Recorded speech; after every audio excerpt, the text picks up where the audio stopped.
और खबरें देखेंगे विस्तार से। राइट टू हेल्थ के विरोध में लगातार जो प्रदेश के डॉक्टर्स हैं वो विरोध कर रहे हैं। राइट टू हेल्थ बिल नहीं लाने को लेकर मांग की जा रही है और इसी को लेकर लगातार जो डॉक्टर्स हैं वो विरोध कर रहे हैं। वो कह रहे हैं ये बिल नहीं आना चाहिए। निजी अस्पतालों ने चिरंजीवी योजना समेत सरकारी योजनाओं का भी बहिष्कार कर दिया है। इस बहिष्कार का प्रदेश में मिला जुला असर देखने को मिल रहा है। बहिष्कार के बावजूद कई निजी अस्पतालों में मरीजों को इलाज लगातार दिया जा रहा है, तो कई निजी अस्पतालों द्वारा बहिष्कार करने के कारण सरकारी अस्पतालों में मरीजों की संख्या बढ़ती चली जा रही है। बता दें, कल विधानसभा में प्रवर समिति की बैठक होनी है जिसमें राइट टू हेल्थ बिल को लेकर चर्चा की जाएगी। तो सरकारी योजनाओं का कई निजी अस्पतालों ने बहिष्कार कर दिया है। वहां पर उपचार नहीं दिए जा रहे मरीजों को, जिसके चलते जो मरीज हैं वो अब सरकारी अस्पतालों का रुख कर रहे हैं और यही वजह है कि सरकारी अस्पतालों में मरीजों की संख्या लगातार बढ़ती चली जा रही है। वहां पर मरीजों को समय पर उपचार उपलब्ध नहीं हो रहा है, लेकिन जो डॉक्टर्स हैं वो लगातार कार्य बहिष्कार पर है। उनका कहना है कि ये बिल उनके लिए ठीक नहीं है, क्योंकि इस बिल में ये नहीं बताया गया है कि जो इलाज के लिए खर्च के लिए पैसे हैं वो आखिर कहां से आएंगे।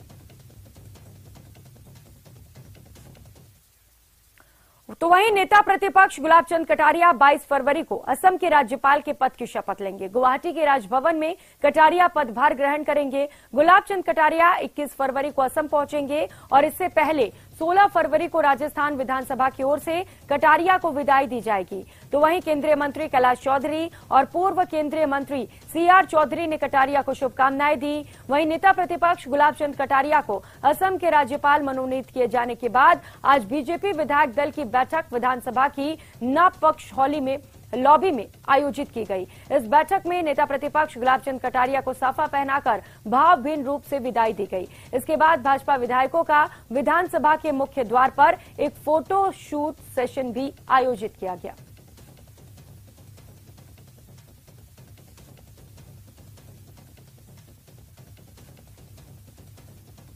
बैठक में मेरे आसाम जाने के अवसर पर विधायक दल की एक तरह से मेरी इस जिम्मेदारी का अंतिम बैठक है। मैंने कहा कि आप सबके सहयोग से जो कुछ भी काम कर पाए बिना आप सबके सहयोग के लिए, मेरे स्वभाव के कारण से कभी कभी मैं कठोर भी हो जाता हूँ। आप में से किसी को कोई तकलीफ पहुंचाना तो बहुत ही चाहता हूँ, पर मैं आपसे एक विनम्र प्रार्थना करता हूँ कि मैं और अपनी पार्टी देश निर्माण के लिए चली है, उस लक्ष्य को लेकर के अपने गुणों का विकास करो। अगर कोई कमी है तो उसको दूर करो और समर्पण के साथ जनता के प्रतिनिधि बन करके इस विधानसभा का भी उपयोग करो और यहाँ के बाहर भी जिस पार्टी ने आपको मुझे यहाँ तक पहुँचाया है उस पार्टी की उद्देश्यों को पूर्ति करने के लिए अपने जीवन की पूरी शक्ति लगाओ ताकि हम अपना उद्देश्य जल्दी पा लें। और रुक करेंगे अगली खबर का। गृह मंत्री अमित शाह ने एक इंटरव्यू में यह दावा किया है कि इस बार भी त्रिपुरा में बीजेपी की सरकार बनेगी। बीजेपी का त्रिपुरा में सबसे अच्छा प्रदर्शन होगा और इस बार पिछली बार से ज्यादा सीटें मिलेंगी और पार्टी का वोट प्रतिशत भी बढ़ेगा। साथ ही पीएफआई को कट्टरता बढ़ाने वाला संगठन बताया। देखें और क्या कुछ बोले गृह मंत्री अमित शाह। पीएफआई के कैडर पर अलग अलग प्रकार के केस थे, वो केस को समाप्त करने का प्रयास कांग्रेस सरकार द्वारा किया गया, जिसको कोर्ट ने रोका है।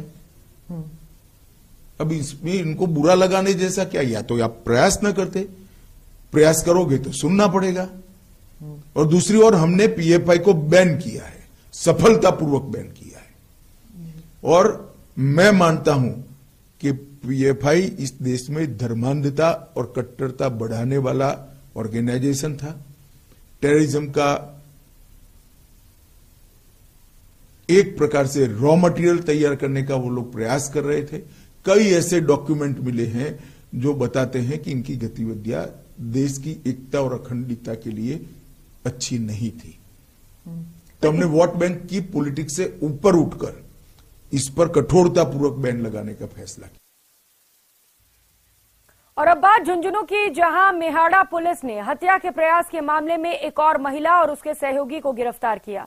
दोनों गिरफ्तार आरोपियों के नाम सरोज देवी और संजय उर्फ संजू है। जांच में सामने आया कि जमीन को लेकर हत्या की साजिश रची गई थी और पीड़ित को मारने को लेकर लगातार प्रयास किए जा रहे थे, मगर सफलता नहीं मिली। पुलिस गिरफ्तार आरोपियों से पूछताछ कर रही है। मामले में पूर्व में 2 आरोपियों की गिरफ्तारी हो चुकी है। थाने पे 8 जनवरी 23 को चेतराम नाम के एक परिवादी ने रिपोर्ट दर्ज कराई थी। उसका अनुसंधान से ये बात सही निकली कि उसके बड़े भाई और भाभी और 2 अन्य बदमाशों ने, संदीप और संजू नाम के आदमियों ने मिलकर के पहले तो भाई और भाभी ने हथियार के साथ उसके बड़े भाई ने उसको मारना चाहा, लेकिन कारतूस नहीं मिला। सेकेंड राउंड में उसको घर में मारा सहयोगियों के साथ में, फिर भी बच गया। उसको एक्सीडेंट के लिए बेहोशी हालत में रोड पे पटका शिमला के पास में, तो भी बच गया। और खबर कोटा से है, जहां डीसीएम इलाके में एक दर्दनाक खबर सामने आ रही है। वहां फैक्ट्री में काम करते समय एक स्कूली छात्र की दर्दनाक मौत हो गई। बताया जा रहा है कि छात्र क्रेन से लोहे का बंडल बांधकर दूसरी जगह पर शिफ्ट कर रहा था। उसी दौरान क्रेन की कड़ी टूट गई, जिससे लोहे का बंडल युवक पर आ गिरा। आनंद फानंद में उसे इलाज के लिए एमबीएस अस्पताल पहुंचाया गया, जहां इलाज के दौरान उसकी मौत हो गई। मामले को लेकर मृतक के परिजनों ने फैक्ट्री प्रबंधक और ठेकेदार पर गंभीर लापरवाही का आरोप लगाया है। मोर्चरी के बाहर परिजनों ने नारेबाजी कर प्रदर्शन किया। मुआवजे की मांग को लेकर शव उठाने से इनकार कर दिया।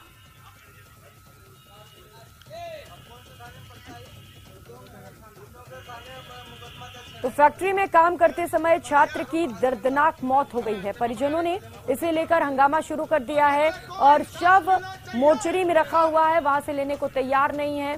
मोर्चरी के बाहर बड़ी संख्या में जो परिजन हैं, जो ग्रामीण हैं, वो इकट्ठा हो गए हैं और ठेकेदार पर और इसके साथ ही कंपनी प्रबंधन पर, फैक्ट्री पर काम कर रहे लोगों पर कई गंभीर आरोप लगाते हुए उनके द्वारा मुआवजे की मांग की जा रही है।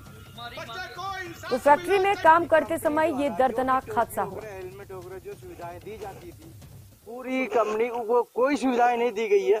इससे साफ जाहिर होता है कि ठेकेदार और कंपनी की लापरवाही से मेरे बच्चे की जान गई। नाबालिग बच्चा था, नाबालिग बच्चा जो भी था, मतलब कंपनी के अभाव में और ठेकेदार के अभाव में मेरे बच्चे की जान गई है, जिसकी क्षतिपूर्ति के लिए करोड़ों रुपए का हमारे को मुआवजा दिलाया जाए। श्री रामनगर कच्ची बस्ती का रहने वाला था। ये अपना स्मॉल इंडस्ट्रियल एरिया में रोड बनती है, उस फैक्ट्री में काम कर रहा था, तो हेडरेस से उसका एक्सीडेंट होगा, जिससे उसकी मृत्यु हो गई। कि कंपनी सहयोगी ओम प्रकाश हमारे साथ जुड़ चुके हैं। ओम प्रकाश, सबसे पहले ये बताइए कि छात्र की उम्र क्या थी और ये हादसा हुआ कैसे आखिर, क्योंकि घर वाले आरोप लगा रहे हैं कि प्रबंधन की वजह से ये हादसा हुआ है, उनकी लापरवाही है यहाँ पर। देखिए, छात्र की उम्र के बारे में परिजनों का कहना है कि 17.5 वर्षीय जो पुलिस को बताया है कि उनकी उम्र थी और 11वीं क्लास का छात्र था। और बड़ा सवाल कि जब इतनी कम उम्र में बच्चे को फैक्ट्री प्रबंधक ने काम पे कैसे लिया। बाल बच्चा जो बाल मजदूरी वहां की जा रही थी और एक तरह का जो है अपराध वो कारित किया जा रहा था फैक्ट्री प्रबंधक और ठेकेदार द्वारा। फिलहाल उम्र के बारे में पूरी जानकारी जुटाई जाने का प्रयास किया जा रहा है, लेकिन बड़ा घटनाक्रम इसलिए कहा जा सकता है कि फैक्ट्री प्रबंधक और ठेकेदार पर गंभीर लापरवाही का आरोप लगाया है परिजनों ने। और फिलहाल परिजन शव उठाने से इनकार करते हुए जो है अस्पताल परिसर में के मोर्चरी के बाहर नारेबाजी कर प्रदर्शन किया है। और फिलहाल वो उन्होंने अब समझाइश करने के बाद भी वो अभी माने नहीं है। अभी मोर्चरी के बाहर परिजनों का जमावड़ा लगा और उनका साफ तौर पे कहना, जब तक उनको उचित मुआवजा नहीं दिया जाएगा, फैक्ट्री प्रबंधक के खिलाफ गंभीर लापरवाही का मामला दर्ज नहीं करवाया जाएगा, तब तक वो शव नहीं उठाए जाएंगे। बड़ा घटनाक्रम कहा जा सकता है। बताया जा रहा है कि छात्र अंदर क्रेन से लोहे का बंडल बांधकर दूसरी जगह शिफ्ट कर रहा था। इतना भारी भरकम वो कम उम्र का छात्र कर रहा था। उसी दौरान क्रेन की कड़ी टूट गई और लोहे का बंडल उसके शरीर के ऊपर गिर गया। गंभीर घायल अगर ये मृतक 18 से कम आयु का था तो चाइल्ड लेबर का ये पूरा मामला हो सकता है और इसे लेकर पुलिस को सख्त कार्रवाई करने की भी जरूरत है। बहुत शुक्रिया आपका इन तमाम जानकारियों के लिए। और पाली से इस वक्त की बड़ी खबर सामने आ रही है, जहां पर युवक की पीट कर हत्या कर दी गई है। लाठियों से पीट कर युवक को मौत के घाट उतार दिया गया है। शराब पार्टी में कहासुनी के बाद यह हत्या कर दी गई और बताया जा रहा है कि पिता ने बेटे के साथ मिलकर छोटे बेटे की हत्या कर दी है। बीच बचाव में आई महिला को भी चोटें आई हैं। सदर थाना के साकड़दा गांव की यह घटना है और पूरे घटना को लेकर अब पुलिस छानबीन में जुटी हुई है। पुलिस घटनास्थल पर पहुंच चुकी है और बताया जा रहा है कि शराब पार्टी चल रही थी, उसी दौरान नशे में किसी बात को लेकर ये कहासुनी हुई और पिता ने अपने छोटे बेटे की हत्या कर दी।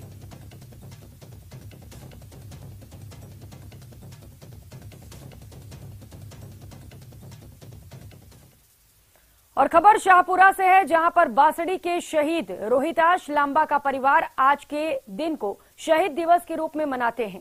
बता दें कि 14 फरवरी 2019 को रोहिताश लांबा पुलवामा अटैक में शहीद हो गए थे।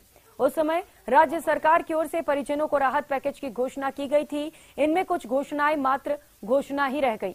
शहीद के परिवार के मुताबिक सरकार ने गांव की मुख्य सड़क से शहीद के घर तक 250 मीटर की सड़क निर्माण की घोषणा की थी, लेकिन यहां ग्रेवल डालकर खानापूर्ति कर दी गई।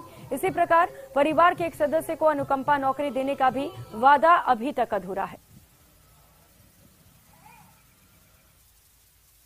14 फरवरी 2019 को जो ब्लैक डे पुलवामा अटैक हुआ था, उसमें जो अपने देश के 40 जवान खोए थे, उसमें एक मेरा भाई रोहिताश लांबा भी था, जयपुर ग्रामीण से। लेकिन उस टाइम हमें दुख था कि मेरा भाई खो दिया, लेकिन खुशी से बात की थी कि देश के लिए खून बहाया है। लेकिन उस शहादत को एक आश्वासन के वहाँ उस टाइम कैबिनेट मंत्री आके आश्वासन दे के ये कर देंगे वो कर देंगे, शहीद परिवार को आश्वासन दिया गया। लेकिन उस समय चुनाव के बाद में ना शहीद परिवारों को पूछा जाता, ना उनके जो घोषणा है वो अधूरी पड़ी है। अब मेरी सरकार से रिक्वेस्ट है कि उस टाइम में मेरी घोषणा हुई थी नौकरी देने की मेरे लिए, तो उसके बाद में मम्मी पापा भाभी जी के एफिडेविट देने के बाद भी 2 साल तक चक्कर कटाने के बाद मना कर दिया सरकार ने, बोले ऐसा कोई प्रावधान ही नहीं है। जबकि उस टाइम सरकार द्वारा बोला गया था कि हम कैबिनेट में मंजूर करके नौकरी दे देंगे। और सिरोही से बड़ी खबर सामने आ रही है, जहां पर मंदिर में चोरों ने धावा बोल दिया। हरिया माता जी मंदिर में चोरों ने धावा बोलते हुए जमकर उत्पात मचाया। मंदिर परिसर में रखे चांदी के आभूषण पर हाथ साफ कर लिए। एलईडी टीवी भी लेकर चोर फरार हो गए हैं। और आपको बता दें, ये पहला मामला नहीं है, इससे पहले भी मंदिर में चोरियां हो चुकी हैं। लगातार हो रही चोरी से लोगों में आक्रोश है। रेवदर के हरणी अमरापुरा गांव की ये घटना है, जिसकी तस्वीरें भी आपको दिखा रहे हैं। मंदिर में भगवान के घर में चोरी की गई है और इससे पहले भी कई बार यहां पर इस तरीके की घटना हो चुकी है। लेकिन अब सवाल यह है कि बार बार इस तरीके की घटनाएं कैसे हो रही हैं? पुलिस का डर आखिरकार अपराधियों में क्यों नहीं है? और सवाई माधोपुर जिला मुख्यालय पर इन दिनों चोरों का जमकर आतंक मचा हुआ है। पुलिस के सुस्त रवैये के चलते चोर आए दिन चोरी की वारदातों को अंजाम दे रहे हैं। ताजा मामला जिला मुख्यालय के बजरिया स्थित पुराने ट्रक यूनियन का है, जहां पर बीती रात अज्ञात चोरों ने ट्रक यूनियन स्थित महिंद्रा ट्रैक्टर के शोरूम को निशाना बनाया और शोरूम का ताला तोड़कर चोर तकरीबन 5,250 रुपए की नकदी पर हाथ साफ कर गए। शोरूम में हुई चोरी का पता शोरूम मालिक को उस वक्त लगा जब वो शोरूम पहुंचा। वहीं पीड़ित ने इसे लेकर थाने में मामला दर्ज करा दिया है और फिलहाल पुलिस पूरे मामले को लेकर जांच में जुटी है। अलमारी के ताले टूटे हुए पड़े थे, मेन गेट का ताला टूटा हुआ पड़ा था और उनमें से करीबन 5,5250 रुपए चोरी हुए हैं। बाकी कोई सामान नहीं किया। हमने चेक कर लिया, एक बंदा नीचे उतरता हुआ ताले तोड़ते हुए नजर आ रहा है। कब की घटना है ये 1 से 1:30 बजे सुबह। इस बुलेटिन में फिलहाल इतना ही। खबरों का सिलसिला जारी है, आप बने रहिए हमारे साथ। नमस्कार।